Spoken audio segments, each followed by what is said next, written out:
Hello, I don't usually post here, but man, I need to get this off my chest. Last night was insane. My buddy Jake and I were just wandering through downtown, killing time before meeting up with some friends. It was one of those nights where everything feels slightly off, but you can't quite put your finger on why. The air was too still, the streets were weirdly quiet, and something about the energy just felt wrong. And then, out of nowhere, we saw it.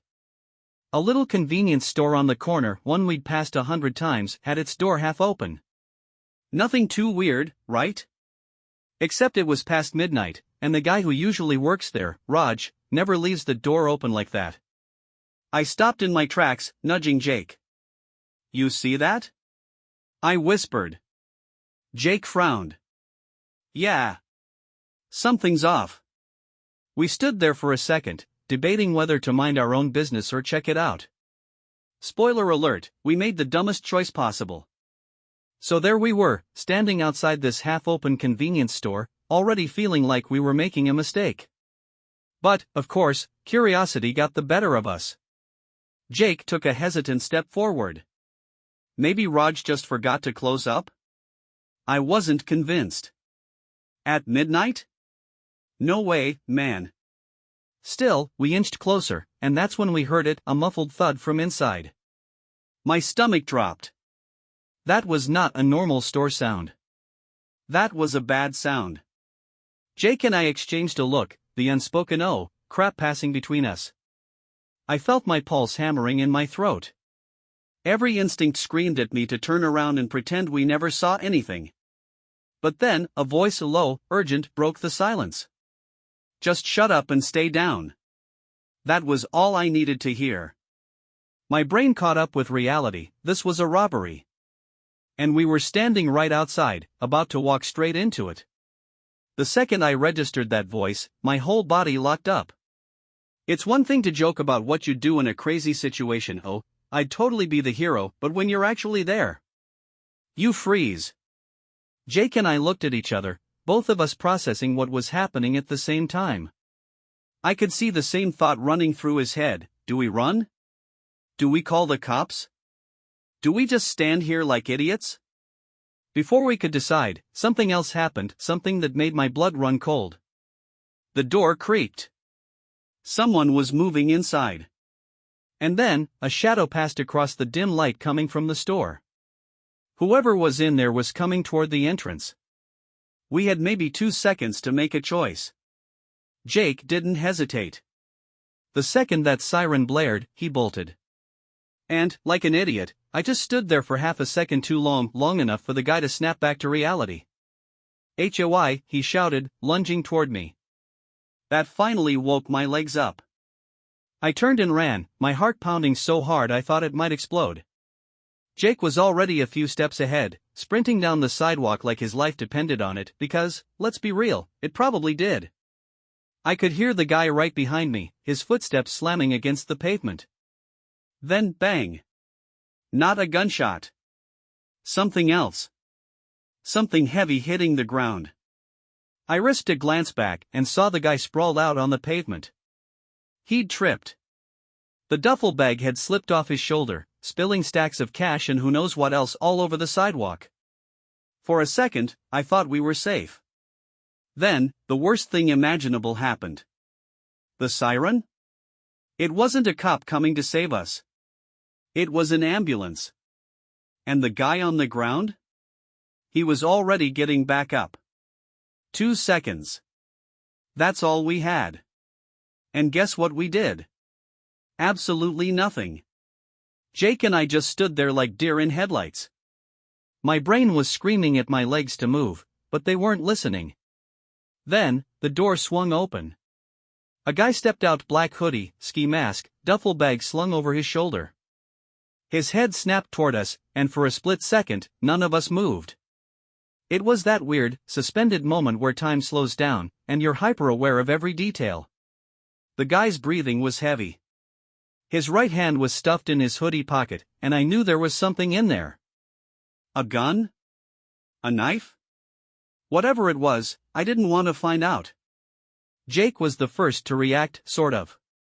He took half a step back, just enough to make the guy twitch. Don't, the guy said, voice low and sharp. My heart nearly exploded. We weren't just witnesses anymore. We were part of this. My mouth was dry. My brain was screaming, do not piss this guy off. Jake, on the other hand? He was doing the worst possible thing, he was thinking. I could see the gears turning in his head, trying to calculate an escape, trying to decide if we should run. The guy must have noticed, too, because he took a step forward, pulling something from his hoodie. I swear my heart stopped until I realized it wasn't a gun. It was a phone. Both of you, he muttered, glancing at the screen. Inside. Now. I felt my stomach drop. Inside? Oh, hell no. I wasn't about to get locked in there with whatever mess was happening. But then, before we could react, something else happened, because of course, our night wasn't already bad enough. A police siren, loud and sharp, cut through the night. The guy's head snapped up. His whole body went tense. And in that split second, we had a chance. Jake took it. The second I realized that siren wasn't for us, my stomach dropped. No backup. No heroic cops storming in to save the day. Just me, Jake, and a pissed-off guy getting back on his feet. Jake must have realized it too because he yelled, "Keep running." No argument there. We tore down the street, my lungs burning, my legs screaming at me to stop. I could hear the guy behind us, but his footsteps sounded uneven, he must have hurt himself when he fell. Good, I thought. Maybe we can actually get away. Then, because the universe clearly had it out for us, we turned a corner and ran straight into another problem. A second guy. Dressed the same black hoodie, ski mask. But this one was different. He wasn't running. He was just standing there, like he was waiting for us. Jake skidded to a stop so fast he nearly fell. I slammed into him, and for a second, all I could hear was my own ragged breathing. The guy tilted his head slightly, like he was sizing us up. And then he said, "You boys really should have kept walking." Every instinct in my body was screaming, "This is bad. This is really, really bad." Jake and I backed up, but before we could turn, we heard him, the first guy, stumbling up behind us. Trapped. Jake muttered, "Oh, we're so screwed." The second guy took a slow step forward. He wasn't rushing. He wasn't panicking. He was calm. And somehow, that was 1,000 times worse. "You saw too much," he said. "Now, what are we supposed to do about that?" I swallowed hard. My mouth was dry, my heart slamming against my ribs. I tried to speak, but my voice cracked. We didn't see anything, man. We're just a couple of idiots walking around. We're not gonna say anything, I swear." The guy didn't react. The first guy, still catching his breath, hissed, "We should take them inside. Figure it out there." My stomach turned to ice. Inside? No. Hell no.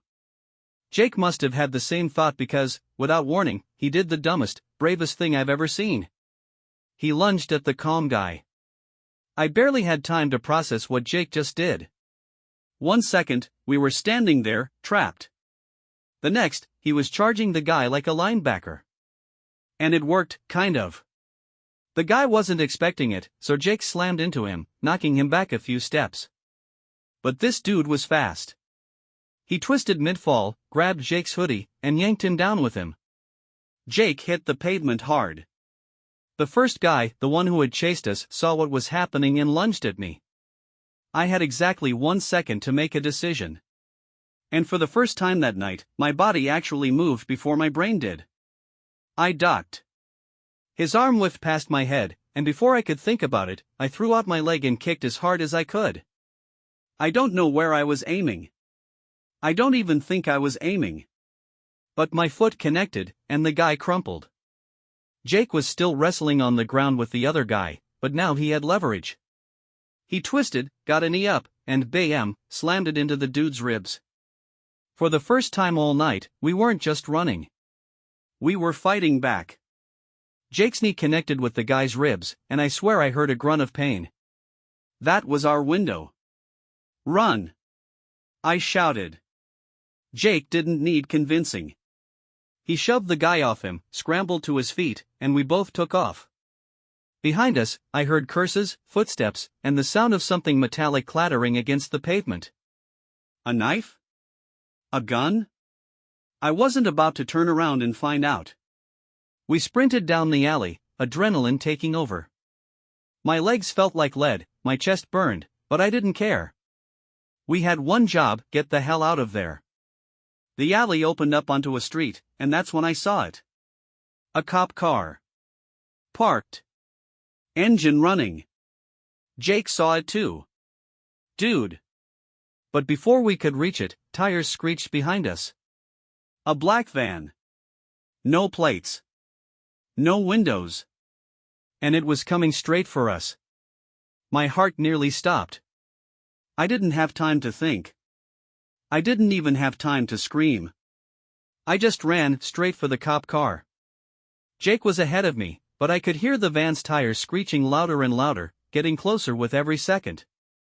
We were almost there, so close. I could see the door to the cop car. But then, without warning, the van skidded to a stop in front of us, blocking the way. My brain froze.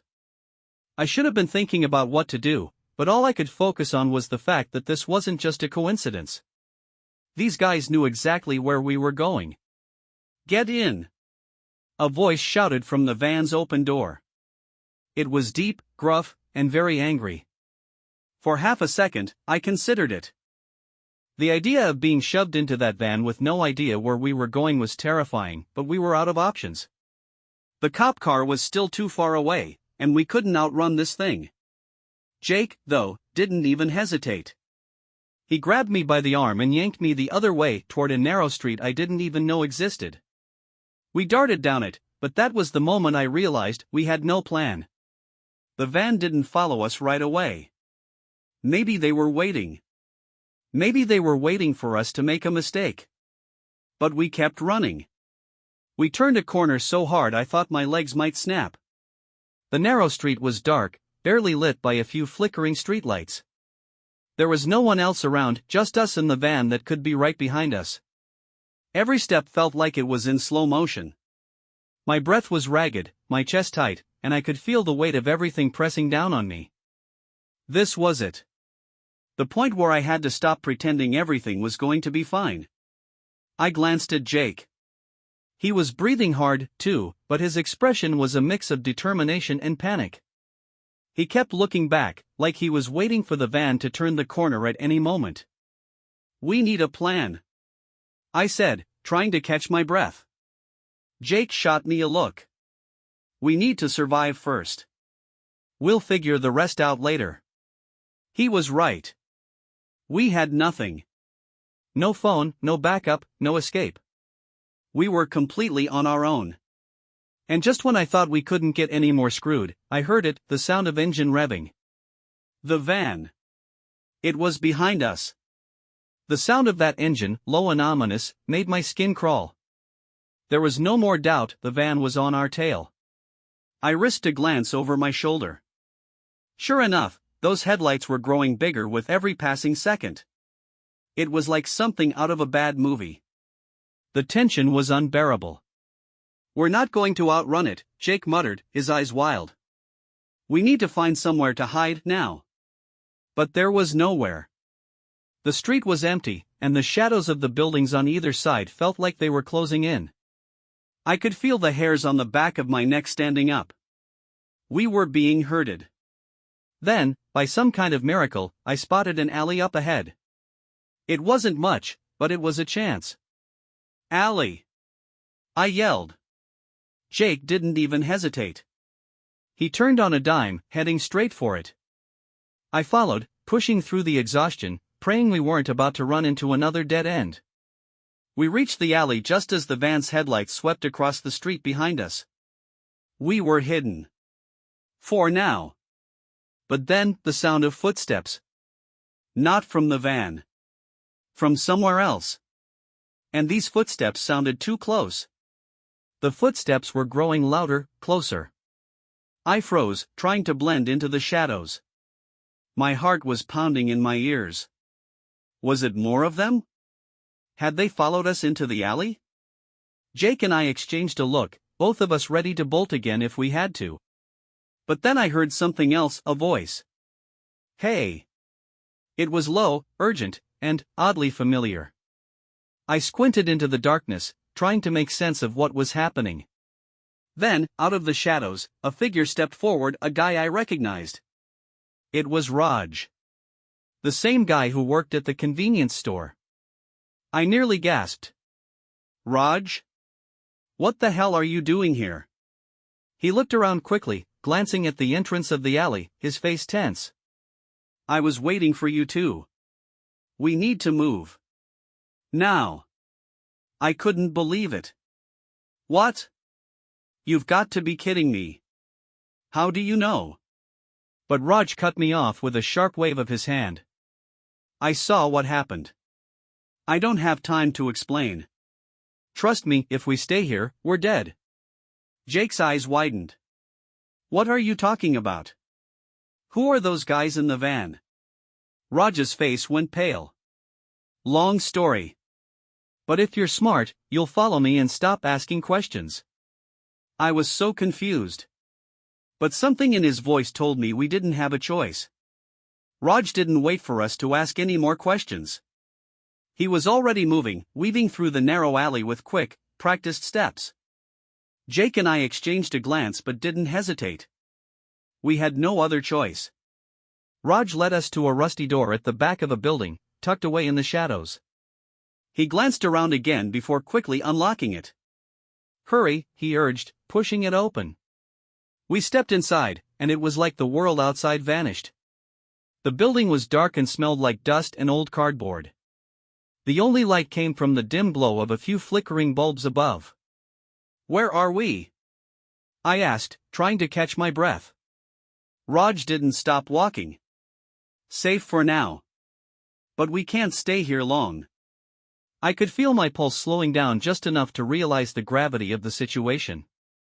The van, the guys chasing us, Raj showing up out of nowhere, this was far from over. But somehow, in that moment, I felt a small glimmer of hope. Why did you help us? Jake asked, still catching his breath. Raj finally stopped, turning to face us with a grim look. Those guys. They work for a group that's been tracking me for months. I used to work with them. Until I found out what they were really up to. He paused, like the weight of his words was too much. You guys didn't deserve to get dragged into this. But now, you're in it. It hit me like a ton of bricks, we weren't just witnesses anymore. I felt a wave of dread wash over me, but Raj's voice pulled me back. Stay close. We'll figure this out, but you need to trust me. And in that moment, as confused and scared as I was, I realized one thing: this night had changed everything. The end.